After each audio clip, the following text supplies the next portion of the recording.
Selamat datang kembali di channel Rekonoha. Teman saya ada yang menikah antara Batak Karo dengan Batak Toba. Jadi si cowoknya itu Batak Toba, sementara si ceweknya itu Batak Karo. Nah, mereka berdebat tuh ya. Ketika sudah menikah mereka berdebat.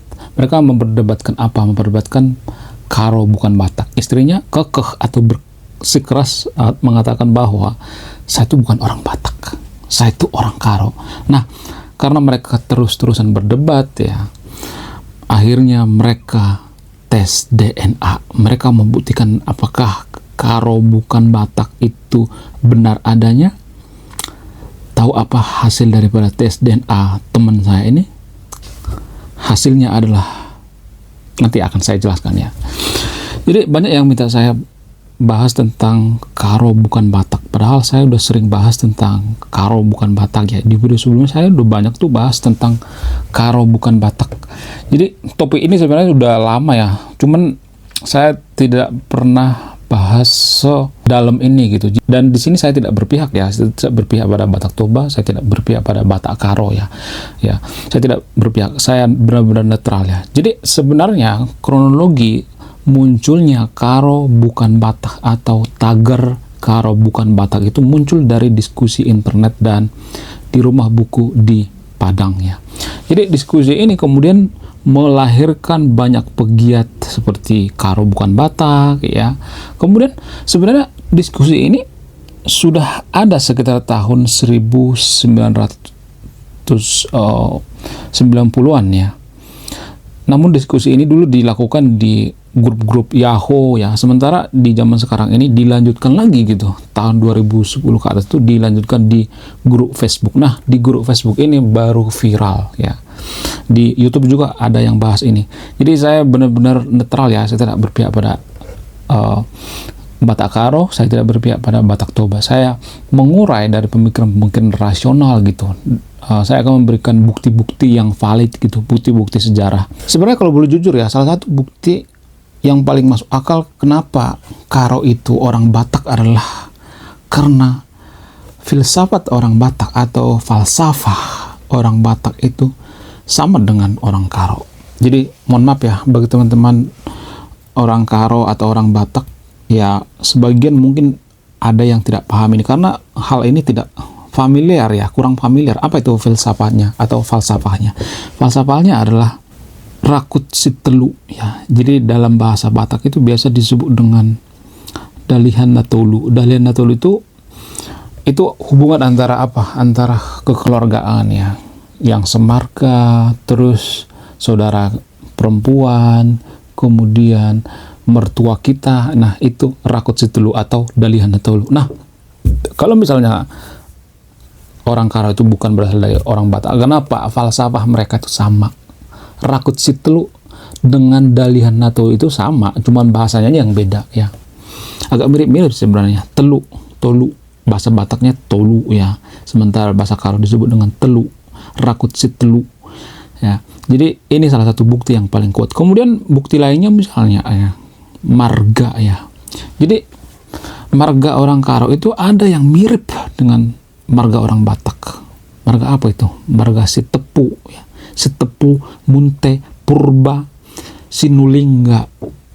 Jadi marga-marga ini kan mirip dengan orang Batak. Gak mungkin ya kalau misalnya ada yang mengatakan Sitepu, masa Sitepu ada dua, Sitepu versi Batak gitu, versi Karo gitu. Iya, versi Karo sama versi Batak itu sama aja. Munte misalnya, orang Batak kan ada yang bermarga Munte ya, orang Karo juga seperti itu. Masa Munte ada dua gitu? Munte yang ada di Karo sama Munte yang di Batak. Sebenarnya mereka ini satu arisan ya, satu organisasi. Jadi orang Batak itu punya tradisi arisan gitu ya, atau tradisi kumpul-kumpul satu marga ya. Misalnya satu marga Munte, misalnya Munte nanti gabung tuh semuanya ya, Munte orang Karo sama orang Batak ya. Kemudian Sinulingga nanti gabung semua itu ya. Kalau dalam bahasa Batak itu Sinulingga itu sama dengan si Raja Oloan ya. Jadi ada semacam kumpulan-kumpulan di suku Batak itu, semacam tradisi orang Batak. Kemudian Ulos misalnya, Ulos Batak itu mirip banget dengan Ulus Karo ya. Kalau kita perhatikan, cuman bedanya itu cuman cara pakainya yang beda ya, bentuknya yang beda. Kalau orang Batak itu ya bentuknya, misalnya bentuk kepala perempuan itu lebih pendek ya daripada orang Karo. Orang Karo itu lebih menjulang ke atas ya. Rumah adat Batak sama Karo juga agak mirip-mirip ya, cuman rumah adat Karo itu lebih menjulang ke atas, sementara rumah Batak itu enggak terlalu menjulang ke atas, agak mirip-mirip seperti rumahnya orang Toraja ya. Kemudian selain itu ya, udah banyak ya. Pertama tadi apa? Falsafah, marga, ya, kemudian adat, ya, ulus, kemudian marga dan lain sebagainya. Jadi sekarang ada lagi apa itu? Bahasa. Ya, dalam bahasa Batak dan bahasa Karo itu ada persamaan. Seperti misalnya, kalau bahasa Bataknya siapa itu, atau bahasa Karonya siapa, itu adalah ise. Ise dalam versi bahasa Karo itu sama seperti ise dalam versi bahasa Batak. Ya, kemudian sirang artinya cerai. Sirang dalam bahasa Batak itu cerai ya. Jadi bahasa Batak disebut dengan sirang, bahasa Karo juga seperti itu. Kemudian tading ya, tading itu tinggal ya. Jadi dalam bahasa Karo disebut dengan tading, tinggal itu tading ya. Sementara di bahasa Batak juga seperti itu. Kemudian ada banyak lagi ya, banyak bahasa Karo dengan bahasa Batak ya. Aku, ahu ya, ada banyak ya. Kemudian kalau saya perhatikan ya, kenapa hal ini bisa muncul ya? Kenapa tagar Karo bukan Batak ini bisa muncul? Apa alasannya? Salah satu alasan yang paling masuk akal itu ya, kalaupun misalnya ada yang mengatakan bahwa orang Karo itu dari India Selatan, buktinya wajah orang India nggak ada tuh mirip-miripnya sama orang Karo. Mana? Mana ada mirip ya wajah orang India dengan orang Karo. Orang Karo itu lebih mirip ke orang Batak. Mukanya juga banyak sudut-sudutnya. Ya, muka orang Karo sama orang Batak itu agak mirip ya, mirip banget ya. Lebih mirip ya, orang Karo itu lebih ke orang Batak, atau Batak Simalungun, atau Batak apa-apa dan lain sebagainya. Karena orang Batak itu kan banyak ya. Lebih mirip ke orang Batak daripada mirip ke India Selatan, orang India. Jadi itu alasannya. Jadi di antara sahabat yang tertulis ini, kalau misalnya bantah pakai data ya, data yang akurat maksudnya, bukan data yang dari kemarin tuh ada saya baca itu ya, data dari Pemprov apa dari pemerintah daerah ya. Pemerintah daerah itu kan bukan peneliti guys. Pemerintah daerah bukan peneliti, kecuali dia peneliti ya, misalnya BPS misalnya, menurut data dari BPS dan lain sebagainya. Jadi kita merujuk pada peneliti, bukan merujuk pada pemerintah daerah. Pemerintah daerah itu bukan meneliti tujuannya, kecuali pemerintah daerah itu kerjanya meneliti ya, ada misalnya semacam lembaga penelitian, nggak jadi masalah. Tapi pemerintah daerah itu kan bukan lembaga penelitian, tapi lembaga apa? Lembaga pemerintahannya. Jadi sungguh tidak masuk akal kalau misalnya kita mengambil data dari lembaga daerah ya, sungguh tidak masuk akal. Jadi kenapa semua ini terjadi? Apa alasannya? Setelah saya mengamati ya, meneliti, karena saya juga sebenarnya memperhatikan hal ini sudah sejak lama ya, beberapa puluh tahun yang lalu. Salah satu alasan yang paling masuk akal itu karena apa? Karena ya sebagian ya, oknum mungkin ya, oknum-oknum orang Karo itu ada mungkin sebagian yang malu ya jadi orang Batak. Bisa aja seperti itu. Karena apa? Karena ya kita nggak tahu alasannya apa ya. Mungkin salah satu alasan yang paling masuk akal itu ya, ini hanya oknum tapi ya, dan ini juga hanya di Konoha ya, bukan Indonesia ya. Jadi orang Karo yang ada di Konoha itu mungkin ya dugaannya ya, mungkin ini ada pengaruhnya dengan dugaannya ada pengaruh dengan agama ya. Jadi karena orang Karo di Konoha itu banyak yang beragama tertentu misalnya ya, misalnya agama mayoritas misalnya, sehingga mereka malu ya disebut sebagai orang Kristen mungkin ya kan, mereka malu disebut sebagai orang Batak mungkin, karena orang Batak itu identik dengan Kristen dan suku Batak, sehingga mereka berencana bikin identitas baru. Jadi kita tidak bisa menyangkal kalau ini tidak ada hubungannya dengan agama, sangat berhubungan ya. Jadi yang perlu kita perhatikan itu ya, kalau saya menganalisis ya, karena background saya itu sebenarnya sastra ya, antropologi, sejarah juga ya. Saya sangat suka yang namanya sejarah, antropologi dan sebagainya. Jadi ada semacam mengkikis ya, atau menghilangkan identitas. Kenapa muncul tagar seperti ini? Ya, dugaan saya itu ada semacam ya menghilangkan identitas, memutus hubungan kita dengan nenek moyang kita, dengan leluhur kita, sehingga kita bisa dijajah, sehingga kita linglung. Jadi cara menjajah suatu bangsa itu putus mereka dengan nenek moyang mereka, leluhur mereka.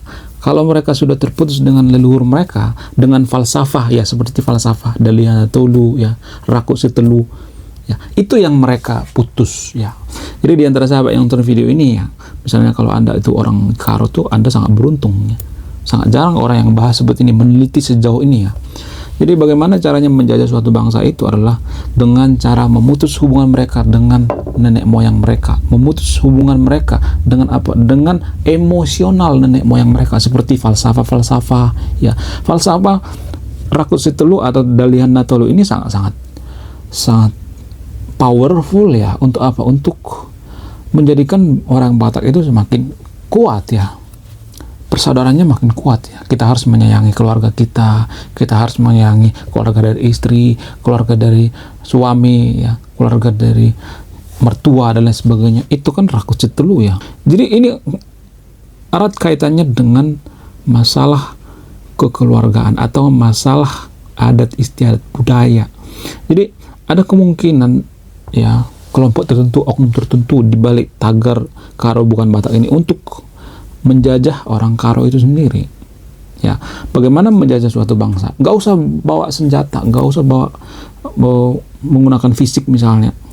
Dengan cara apa? Dengan cara memutus mereka dengan nenek moyang mereka, maka mereka akan linglung ya. Jadi kalau orang Karo itu diputus dengan leluhur mereka, bahwa leluhur mereka itu ada hubungannya dengan orang Batak, mereka satu rumpun dan lain sebagainya, maka orang Karo itu akan kehilangan identitas, akan linglung ya, dan diganti dengan identitas baru, yaitu budaya, agama ya. Budaya agama itu ada ya, budaya luar, budaya yang datang dari luar itu diganti ya, itu berusaha digantikan, dan ini yang bikin negara kita tidak maju sebenarnya. Makanya saya bahas ini sangat penting ya, karena saya melihat ya anak-anak muda sekarang sudah banyak termakan hasutan Karo Bukan Batak ya. Jadi kalau Anda pengennya misalnya nggak mau gabung dengan orang Batak gitu, nggak mau dicap Kristen misalnya, nggak jadi masalah, apa masalahnya? Tapi yang jadi masalah itu banyak ya oknum orang Karo itu memutus hubungan mereka dengan orang Batak. Itu mereka sasar, itu tujuan mereka sebenarnya ya, di balik ini semua. Dari mana saya tahu ini? Dari belajar filsafat, antropologi. Jadi polanya selalu sama ya. Bagaimana cara menjajah suatu bangsa itu, polanya selalu sama. Bahkan Belanda sekalipun menggunakan hal seperti ini, Inggris sekalipun menggunakan hal seperti ini ya. Kolonial itu menggunakan ideologi untuk apa? Untuk memutus hubungan mereka dengan nenek moyang mereka, dengan leluhur mereka. Jadi kalau misalnya orang Batak banyak percaya bahwa Karo bukan Batak, maka orang Karo itu akan krisis identitas. Mereka tidak tahu dari mana mereka berasal, leluhurnya di mana, dan mereka akan linglung. Kalau mereka sudah linglung, maka mereka akan mudah dijajah. Itu alasan yang paling masuk akal. Lalu kembali ke tes DNA teman saya tadi itu ya, karena mereka ribut ya, istrinya orang Karo ya, sementara suaminya orang Batak. Mereka terprovokasi dengan tagar Karo Bukan Batak ketika mereka melakukan tes DNA misalnya ya, dan tahu hasilnya apa? Hasilnya mereka berasal dari ras yang sama atau leluhur yang sama. Dari mana mereka berasal? Bukan dari India Selatan, bukan ya, lebih ke Manchuria atau daerah Tibet atau daerah Cina, lebih ke China ya, atau Austronesia ya, lebih ke situ ya. Karena rata warga Konoha itu berasal dari China kan. Orang Jawa juga sebenarnya kalau berdasarkan penelitian itu berasal dari ini juga kan, sebagian duganya ada yang mengatakan dari Yunan ya. Jadi Austronesia itu sebenarnya di situ, di daerah Tibet ya, daerah Manchuria, daerah Cina Selatan, di situ daerah Austronesia ya. Nah dari situ tuh berpencar ke Asia Barat ya, ke utara dan lain sebagainya ya. Ada yang sebagian ke Konoha dan lain sebagainya, ada yang ke Vietnam, Myanmar dan sebagainya. Jadi mereka satu silsilah, ternyata satu ras ya, satu leluhur ya. Jadi mereka selama ini debat itu sebenarnya bukan karena berdasarkan data, tapi karena memutus identitas ya. Itu sebenarnya fakta yang sebenarnya. Kemudian karakter orang Batak Karo dengan orang Batak Toba itu agak mirip-mirip karakternya, ceplas-ceplos ya. Orang Karo juga seperti itu ya. Mereka tidak mau yang namanya menutupi ya, ceplas-ceplos. Orang Batak kan seperti itu ya. Makanya banyak orang Batak itu jadi pengacara. Pengacara itu kan harus ceplas-ceplos ya, ngomongnya tegas ya. Makanya ada istilah berbicara lantang seperti orang Batak ya, berpikirlah seperti orang Minang, bekerjalah seperti orang Jawa. Soekarno pernah mengatakan seperti itu. Jadi ini berdasarkan penelitian ya, bukan berdasarkan opini pribadi gitu. Saya melihat ada semacam karakter ketegasan ya, orang Karo dengan orang Batak itu sama-sama tegas ya. Kemudian saya melihat ya, orang Karo itu zaman sekarang ini ya, nggak semua tapi ya malu ya. Ada sebagian yang merasa dirinya bahwa bukan Batak gitu, agak malu mengakui, kamu orang mana? Orang Karo. Karo itu masuk apa? Bingung kan jawabnya. Masa ngomongnya masuk India gitu? Oh berarti kalian orang dia gitu. Orang Rohingya.